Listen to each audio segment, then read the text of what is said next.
this video doesn't really belong in the sequence at all. It is a personal plea to government. You've made a great play of the new Nightingale Hospital.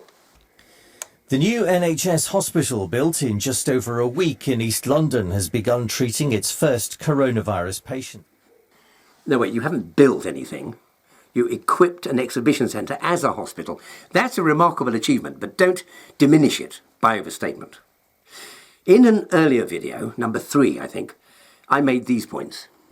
You can also catch it by the expedient of being in hospital with something else. There's a case to be made for all the COVID-19 patients to go to the special new hospitals. Putting them in ordinary hospitals means that people already ill are exposed to a second hazard, and that makes no sense at all. And yet if you turn on the news, this is what you'll hear. The first patients arrived yesterday evening. A spokesperson for the Nightingale said there was still capacity available in other hospitals in London. I think you misconstrue the benefits of the Nightingale Hospital. You regard it as an overflow for seriously ill patients. I regard it as an isolation hospital. The Nightingale Hospital should be full of patients. People should only go to the other hospitals, the specialist departments where they carry out these major and quite remarkable surgical achievements. They should only go there if there aren't any other beds anywhere else. At the present time, there are many patients in urgent need of organ transplants, of cancer treatment, of major surgery to prolong their lives. You don't take infective people and put them into a hospital where patients are already fighting for their lives. Now, this is just a personal plea, but I do know that government will listen to individual protestations. Back in the 70s, I knew personally a number of politicians, far more than I do now. But my proposal for biohazard legislation covered the safe handling of viruses and bacteria. My article was published in the New Law Journal. It became a special feature in Nature and was widely taken up by the media and by newspapers like the Times.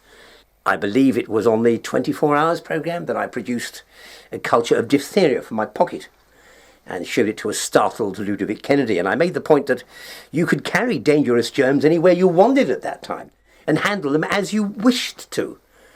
If you had it in your gallbladder instead, as a personal infection, the police could pick you up and jail you. But until my proposals were put into law, there was no control whatever on the safe handling of microbes, no matter how dangerous they are. So we know that even in the old days, a government could be persuaded to act upon an individual recommendation. I urge you to redesignate the Nightingale and the other hospitals like it as isolation units to try and contain this highly contagious infection. Patients should only go to general hospitals, and particularly to departments dealing with urgent chemotherapy and urgent surgery, life-saving procedures which are currently halted. They should only go there as a last resort, and not as a first port of call. We have some of the best centres in the world for the treatment of cancer and for organ transplantation, and many of them are now idle because of the imminent threat of a virus infection. Patients, in many cases, simply cannot wait for treatment, and the last thing they want is a virus to add to their woes. I think these centres should be redesignated as virus-free centres of excellence. Truly, I believe something should be done about this, and I think it should be done today.